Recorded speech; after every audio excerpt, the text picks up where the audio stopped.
down the numbers. We've got you covered based on the numbers with your incredible host, Bahiyah Shabazz, based on the numbers. Oh, that works for me.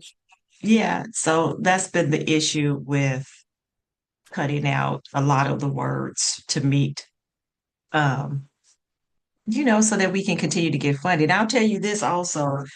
And you were just mentioning using certain words like belonging, and I was saying leadership. What I was going to say is I recently saw a recording on social media, and it was one of the Dodge guys, and he was talking about how they eliminated a lot of the programming that had the word DEI in it.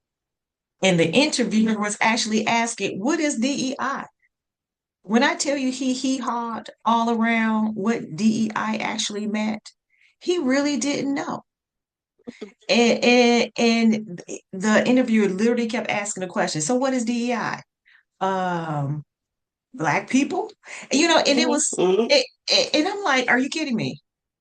Are you kidding me? Just the mere fact that you're part of a big program that is cutting funding as well as individuals who you assume are DEI, and and the only thing you're basing it on is Black people.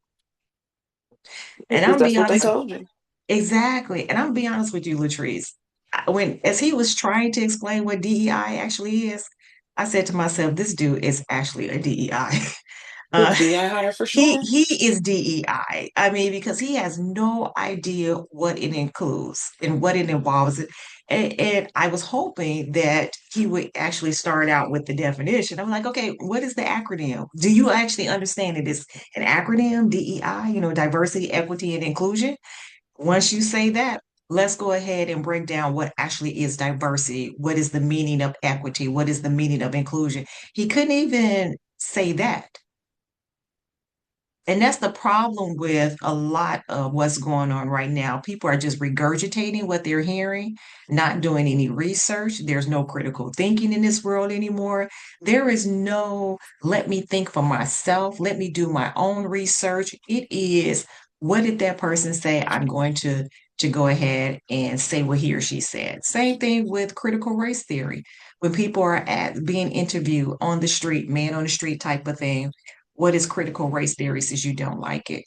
And you get another, I'm like, dude, if you really do not agree with certain things, and you have every right not to agree, could you please explain why you do not agree? First, explain what is it and how is it hindering your life? How is it hindering your community? How is it taken away from you? Seriously.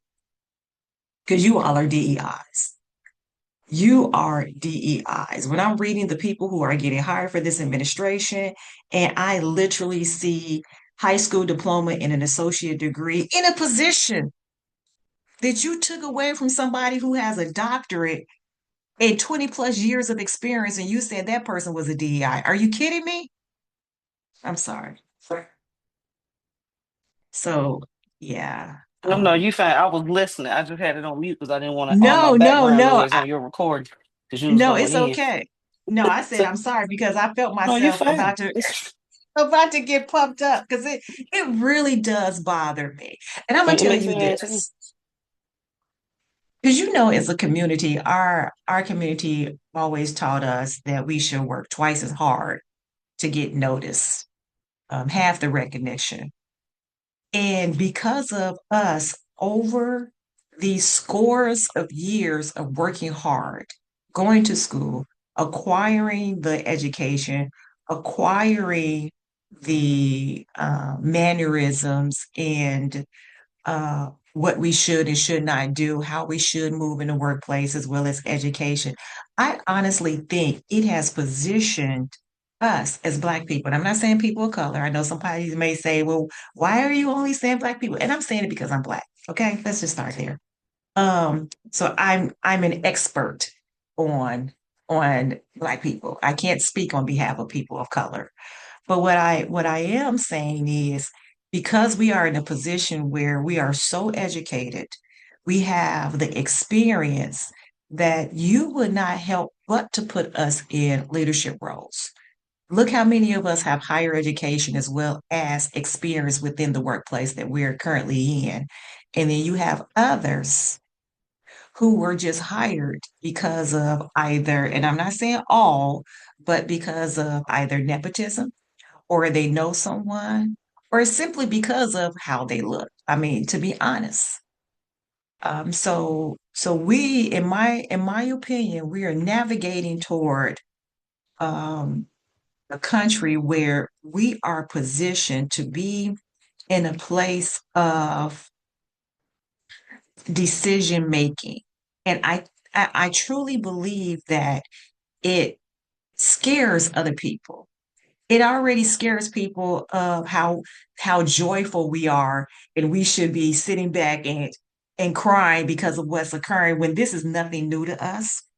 It also bothers people when they learn that we are educated, that we are still moving forward, and we do not need your permission to do so. I mean, it's so much going on that again, as a people, it is positioning us to be in a place where we can confidently move forward if we change our mindset that we always have to be with a certain group of people. Us by nature want to help out.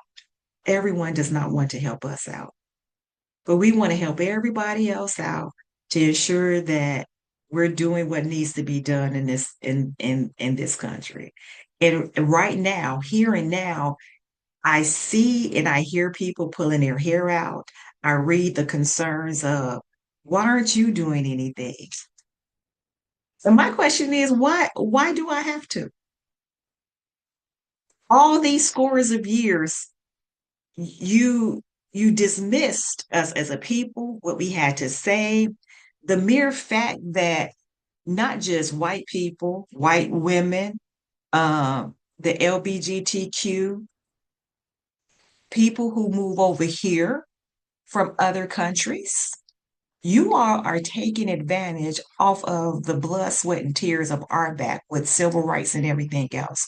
They do not realize that the foundational Black Americans are the ones who put systems in place for us to combat the systemic racism that we have endured.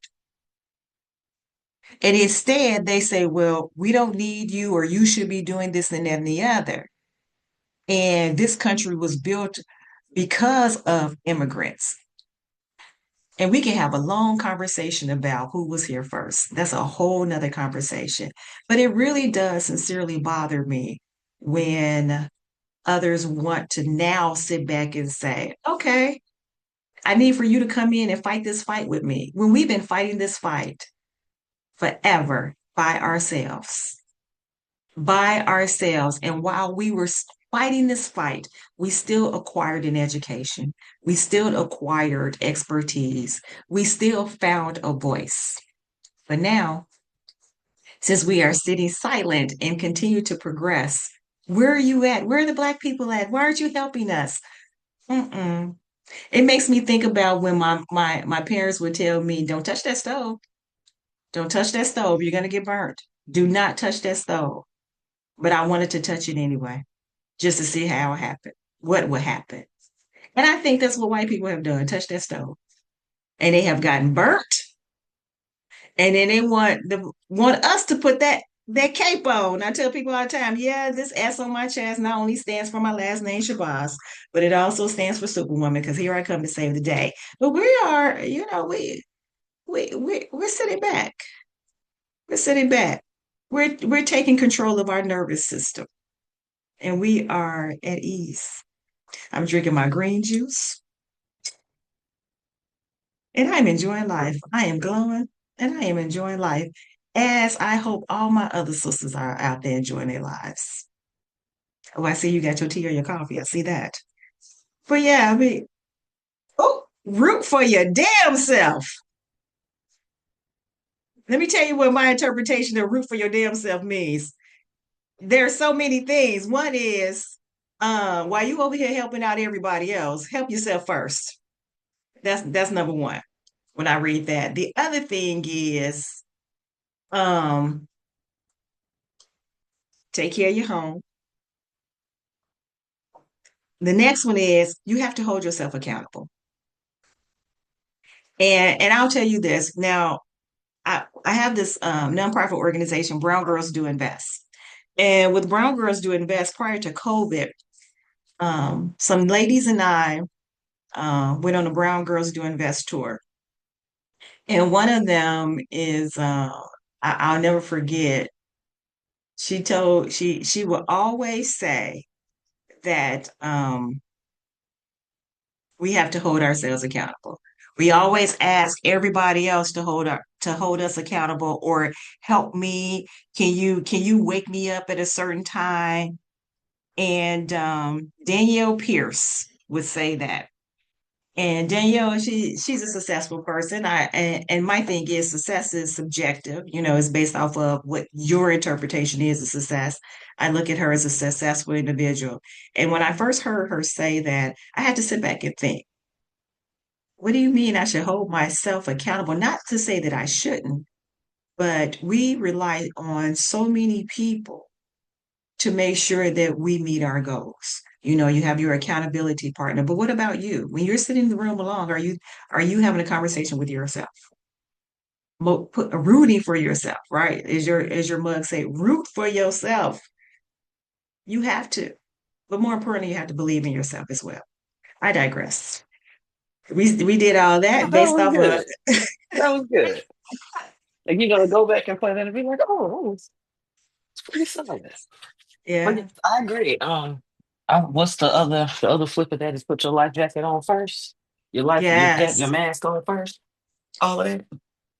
We'll be But you so know what, busy trying to. Latrice? It took me a long time to get used to that, to be honest, as a mom. As a mom and a person who always want everybody to succeed, including myself.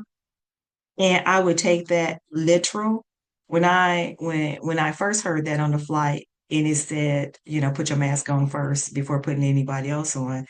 As a mom, I struggle with that because I literally sat there and thought about I would love to save my child first and make sure that he has that mask on. And then I would put my mask on.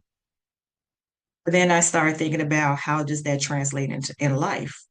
And I had to sit back and say to myself, Bahiyah, you save everybody else before you save yourself, which means you're getting the scraps. And if you want your family to be successful and as well as those around you, you have to ensure that you have everything in order. So yeah, I agree. I agree. Put your mask on first. It took me a long time to adopt that mentality. Yes, sure did. Right. There we go. Make sure my necklace sitting on top.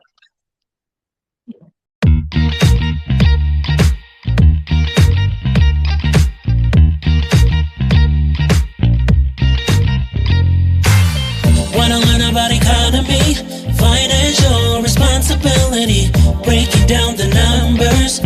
We've